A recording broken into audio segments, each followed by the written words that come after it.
नमस्कार, अग्निपथ देख रहे हैं आप और अग्निपथ में आज हम बात करेंगे क्या सीखें और क्या कमाएं। एक तरफ भाजपा सरकार नई ट्रेनिंग शुरू करने का दावा कर रही है, लेकिन प्रदेश में संचालित NULM ट्रेनिंग, जिसमें गरीबी रेखा के नीचे जीवन यापन करने वाले युवाओं को 27 विभिन्न सेक्टर्स के 150 कोर्स में ट्रेनिंग दी जाती थी, उसे गुपचुप तरीके से बंद कर चुकी है सरकार। इसमें सत्र 2022-23 में एक भी छात्र का पंजीकरण नहीं किया गया और अब इस पर सवाल उठ रहे हैं।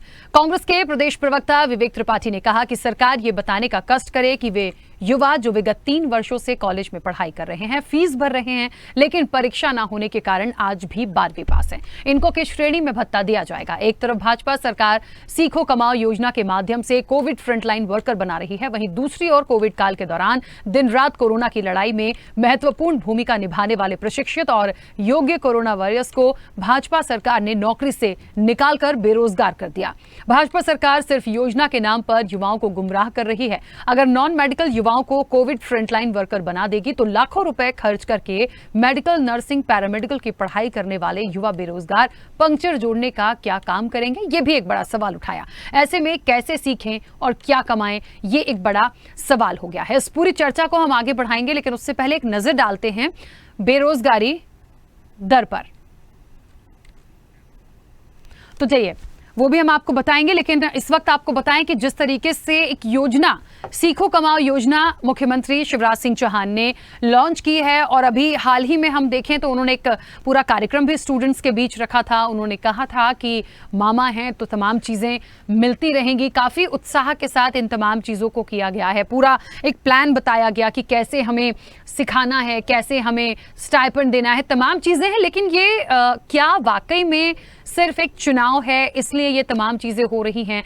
और यदि चलिए चुनावी नजरिए से यदि नहीं भी है, वाकई कुछ करना देना चाह रहे हैं युवाओं को, तो ये क्या पूरा इतना इंप्लीमेंट करा पाएंगे, उसका खाका भी देखना होगा।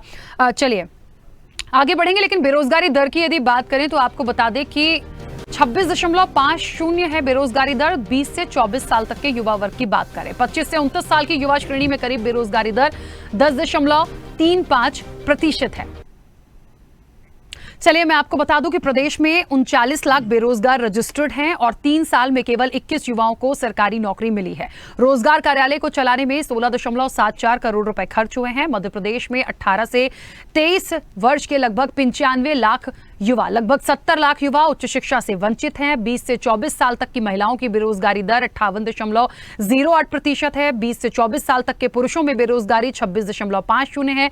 25 से 29 साल का यदि हम एक रिकॉर्ड निकालकर देखें तो युवा श्रेणी में करीब बेरोजगारी दर 10.35 है। तो इन सबके बीच में बड़ा सवाल है कि बेरोजगारी सबसे ज्यादा है, दूसरी तरफ हम सिखाने और कमाने की बात कर रहे हैं, कैसे इंप्लीमेंट कर पाएंगे। इस चर्चा को मैं आगे बढ़ाऊंगी। हमारे साथ मेहमान जुड़े हैं। सबसे पहले आपका परिचय करा दें।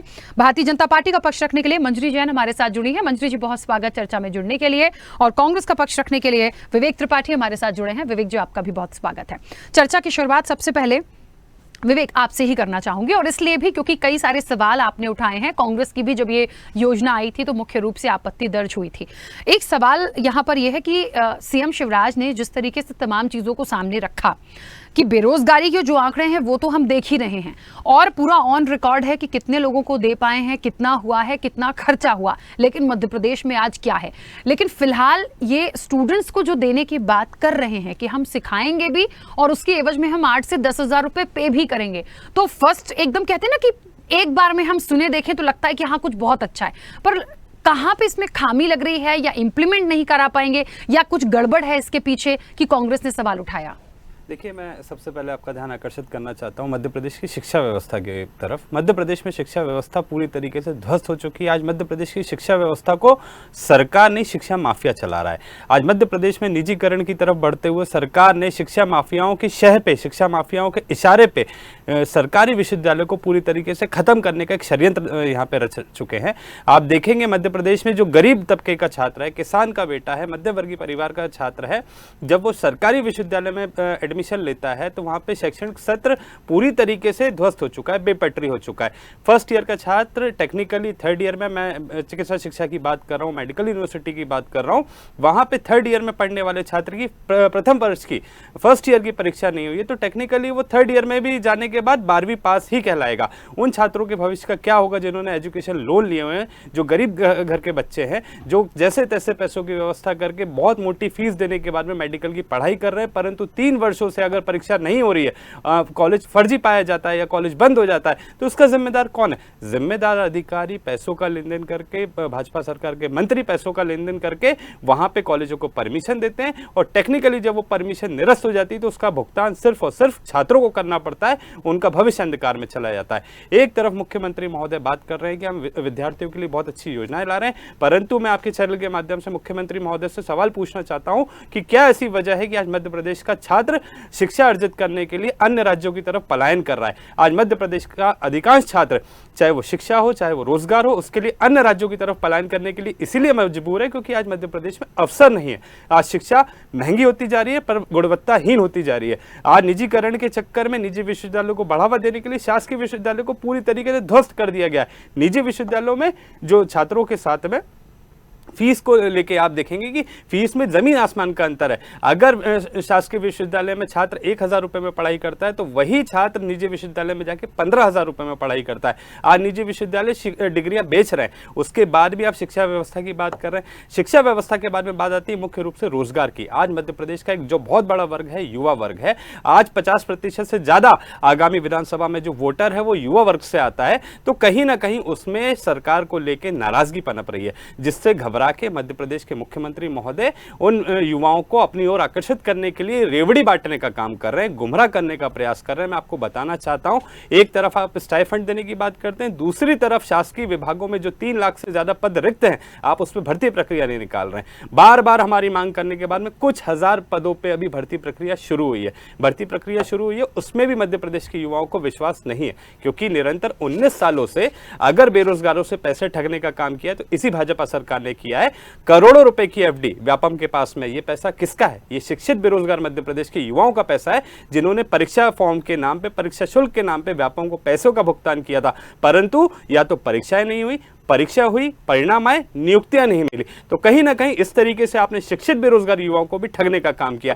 2 बड़े वर्ग मैंने आपको बताए, विद्यार्थियों के साथ भी आप धोखाधड़ी कर रहे हैं, शिक्षित बेरोजगारों के साथ भी आप धोखाधड़ी कर रहे हैं। तो हम निरंतर आरोप लगा रहे हैं कि इस प्रदेश में 70 लाख से ज्यादा बेरोजगार युवा रजिस्टर्ड होने चाहिए, परंतु सरकार बार बार इन दावों को नकार रही है। विधानसभा में भी आपकी सरकार ने 30 लाख लोगों का स्वीकारा है कि 30 लाख प्रदेश में बेरोजगार है। हम कहते हैं कि 70 लाख से ऊपर ये बेरोजगारों का आंकड़ा है, और मध्य प्रदेश में सिर्फ शिक्षित नहीं, अशिक्षित बेरोजगार भी जो मजदूरी करते थे मनरेगा नरेगा में, ऐसी योजनाओं के माध्यम से जो लोग मजदूरी करते थे, वो भी कहीं ना कहीं अपना रोजगार खो बैठे हैं, और इसके लिए पूरी तरीके से भाजपा सरकार जिम्मेदार है। बिल्कुल ठीक है। मंजरी जी, मेरी आवाज पहुंच रही है? हाँ जी, आपको मेरी आवाज मिल रही है? हाँ बिल्कुल मिल रही है। मंजरी जी, बहुत सारी बातें अभी विवेक जी ने यहाँ पर बोली हैं, लेकिन मुख्य रूप से क्योंकि बात सीखो कमाओ पर आई है, इसको कैसे इंप्लीमेंट करेंगे? क्योंकि ये कहते देखिए विपक्ष का काम है सवाल उठाना, वो करेंगे, लेकिन हम यदि कोई काम सिखाने की बात कर रहे हैं या हम स्टाइपेंड देने की बात कर रहे हैं, इसको इंप्लीमेंट कैसे कराएंगे? किस तरह का वो काम होगा? क्या उनको बाहर भी भेजेंगे? और सबसे बड़ी बात, बहुत सारे लोग, इसका देखिए दूसरा पहलू भी देखना होगा, हो सकता है कुछ युवा ऐसे भी हो कि फिर कुछ करने की इच्छा ही खत्म हो जाए, समझिएगा, क्योंकि 8 से 10,000 रुपए अभी जिनको कुछ भी नहीं मिलता उनके लिए बहुत है। तो सिर्फ सीखना है और हमें मिल भी रहा है, तो वो और आगे ग्रो कैसे करेंगे? इसका कैसा एक पूरा प्लान है? इसको कैसे इंप्लीमेंट करेगी सरकार? देखिए, अभी तक जो बच्चे प्राइवेट सेक्टर में या कहीं भी नौकरी के लिए जाते थे, तो उनसे ये कहा जाता था कि आपके पास एक्सपीरियंस नहीं है। उस दिशा में जो हमारे समर्थवान युवा हैं, जो एजुकेटिव युवा हैं, उनके लिए बाकायदा ट्रेनिंग, वोकेशनल ट्रेनिंग देके उनको समर्थ बनाया जाएगा, और फिर जब तक वो ट्रेनिंग लेंगे उस दौरान 8,000 से 10,000 रुपए तक का उनको मानदेय दिया जाएगा। और इसके बाद जब वो उनके पास एक्सपीरियंस होगा तो निश्चित तौर पर प्राइवेट सेक्टर में या गवर्नमेंट सेक्टर में कहीं भी जाके वो अपनी नौकरी या रोजगार स्थापित, स्वयं का रोजगार स्थापित कर सकते हैं।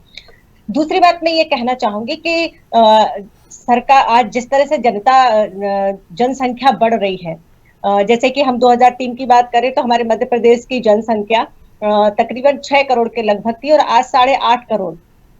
तो ये जनता भी जनसंख्या जिस तरीके से बढ़ रही है, उस हिसाब से सरकारी सेक्टर में नौकरियां, आप भी समझते हैं कि इतनी नौकरियां पैदा करना मुश्किल होता है। और प्राइवेट सेक्टर में भी बच्चे जा रहे हैं लेकिन उनके लिए एक्सपीरियंस की कमी होती थी, इस वजह से उन्हें नौकरियां नहीं मिल पा रही थी। तो ये एक मध्य प्रदेश सरकार का मील का पत्थर साबित होगी और बहुत ही क्रांतिकारी योजना है ये। इसके माध्यम से बच्चे सीखेंगे और कमाएंगे भी और आगे उनके उज्जवल भविष्य के लिए या वो स्वयं का रोजगार स्थापित कर सकेंगे या जहां भी चाहे उनकी जो जिसमें उनकी दिलचस्पी होगी, जो वो करना चाहते, जो हॉबी होगी, उसके अनुसार वो अपने नौकरी या रोजगार स्थापित कर सकेंगे।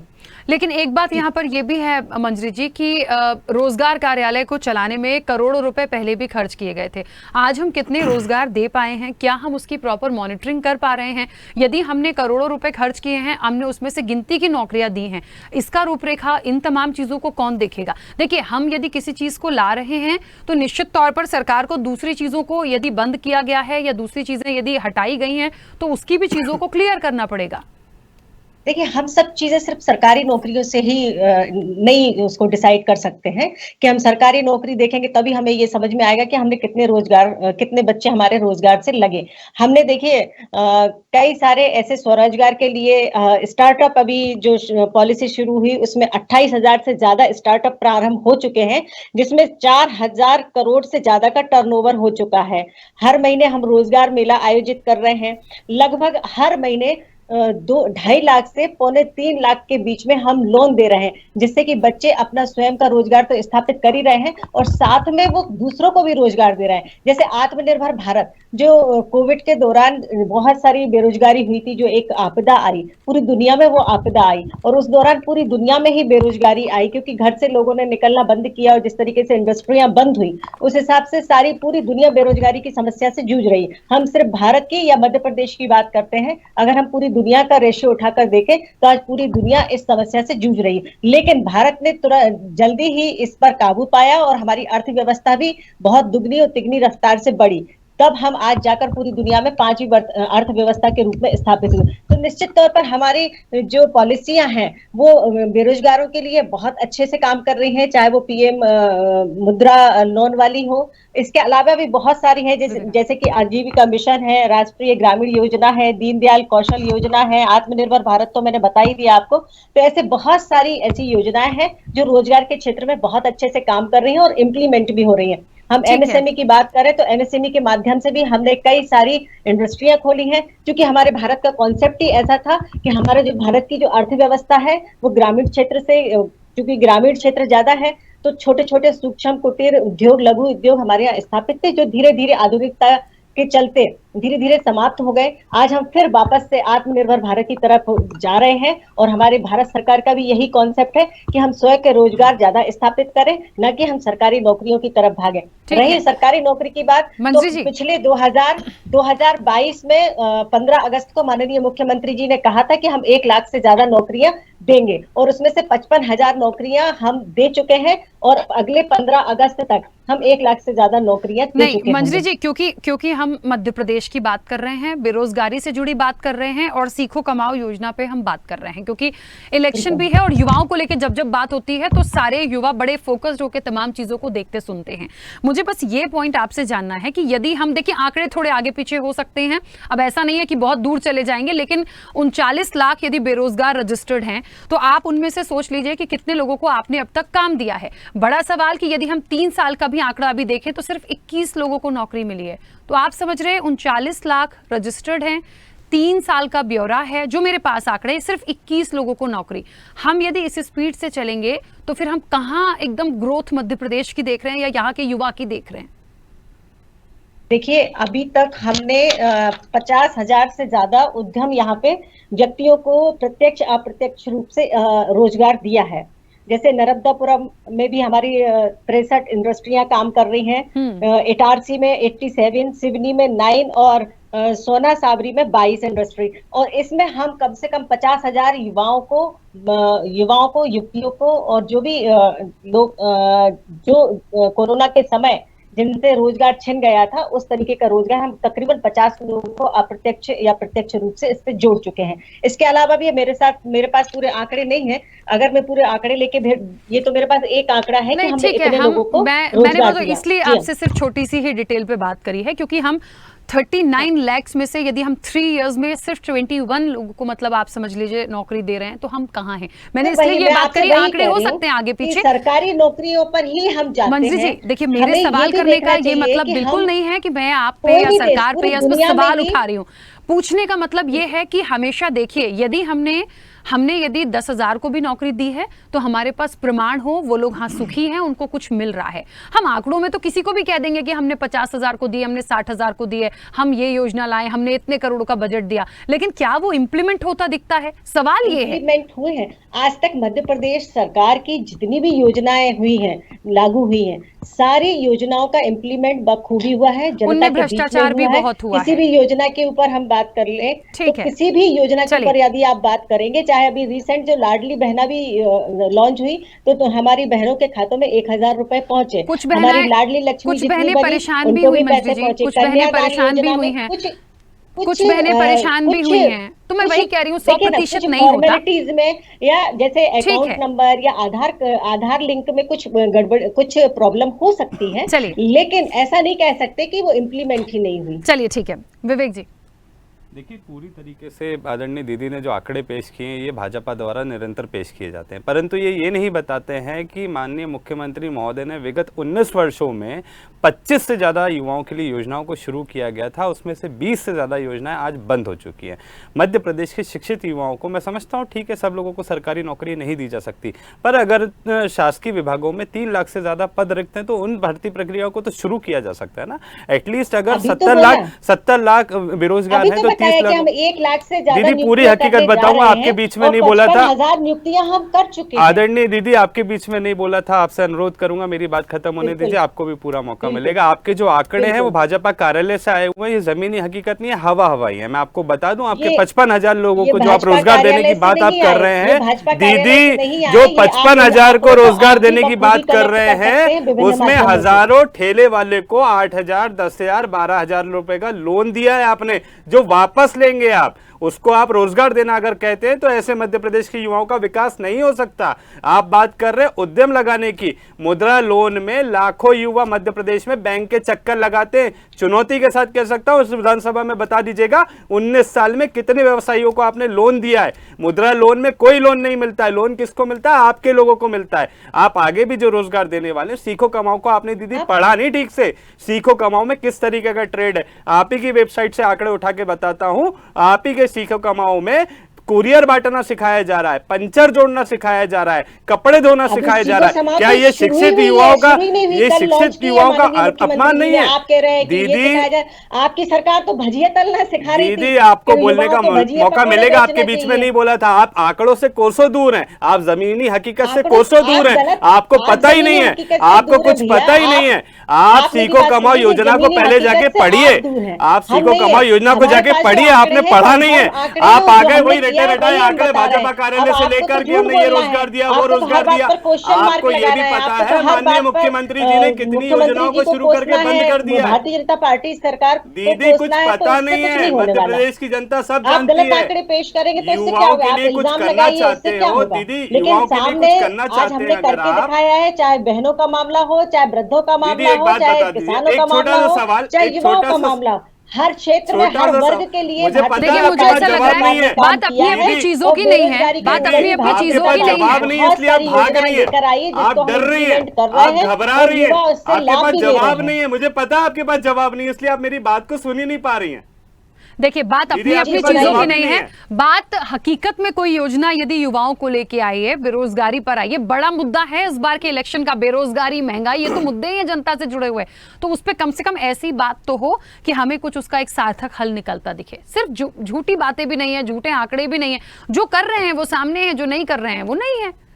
दीदी आप ही की सरकार ने विधानसभा में स्वीकारा था कि 30 लाख रजिस्टर्ड बेरोजगार है मध्य प्रदेश में, हम बताते हैं 70 लाख, पर आपकी सरकार ने स्वीकारा है 30 लाख रजिस्टर्ड बेरोजगार है। अभी आपने चैनल पे स्वीकारा है कि 55,000 को रोजगार मिला है, तो आपकी विफलता नहीं है क्या? ये आंकड़ों में, आप ही के आंकड़ों से मैं पूछना चाहता हूँ, ये आपकी विफलता नहीं है क्या? और उसमें भी 55,000 में मैंने आपको बताया, ये 55,000 आपकी अलग अलग योजनाओं में ठेले वाले, रेडी वाले, उनको 8,000, 10,000 रुपए का आपने ऋण दिया है, जिसको आप वापस बिल्कुल नहीं, लेंगे, वो अलग है। सरकार वसूलेगी वो अलग उसको, है, वो लाखों में उसको आप संख्या है। रोजगार कहना, ठेले वाले आप और पकोड़े रेहड़ी तलने वालों को को रोजगार 10,000 कहना रुपए समझते दिए, जो कि हैं। हम मध्य वापस प्रदेश नहीं का लेने वाले हैं। वो शिक्षित अलग युवा है। क्या पकोड़े हमने लाखों तलेगा? लोगों को दिया, ठेले वाले और रेहड़ी वालों को अपना रोजगार स्थापित करने के लिए। 10,000 रुपए वो वापस लेंगे ना, तो आप किस चीज का वो कर रहे हैं? आपने लोन ही दिया वो ना वापस नहीं लिए बड़े जाएंगे। बड़े वो व्यवसाय वो लगाने वापस के नहीं लिए। लिए जाएंगे। शिक्षित 10,000 युवा और मध्य 12,000 प्रदेश रुपए में जो दिए मुद्रा हैं, वो लोन वापस लेने के लिए लेने भटक नहीं रहा है। दिए।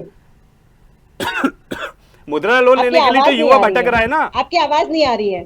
दीदी अभी नहीं आएगी आपको आवाज, जवाब नहीं होते तो आवाज नहीं अरे आती, आवाज आवाज कट आना हो रही बंद है, हो मैडम जाती है। बताइए ना, आपकी आपकी आवाज कट सरकार हो को रही है युवाओं लेकिन। की आवाज भी नहीं आती है। आपकी जानकारी के लिए बता वो दूं, कह रही हैं कि जो 10,000 रुपए देने की बात हो रही है वो हम वापस नहीं ले रहे हैं। वो कह रही हैं हम नहीं मांग रहे उनसे। मैं आपको बता दूं, आपकी जो योजना है पूरी तरीके से विफल योजना है। आपने योजना का अध्ययन नहीं किया। सीखो और कमाओ सुनिए, योजना आप का 55,000 अध्ययन की करेंगे। बात कर रहे हैं। मैं आपसे हर निवेदन महीने करता हूं, मैंने मैं पहले आपको बताया कागज आपको प्रस्तुत कर कि देता हूं, 2.5 मैं लाख साक्ष्य से प्रस्तुत पौने कर 3 देता हूं। लाख हम हर आपकी महीने लोन योजना दे रहे हैं में युवाओं को। ये सरकारी रिकॉर्ड में दर्ज है, ऑन द रिकॉर्ड है, ऑन दीदी, द रिकॉर्ड है।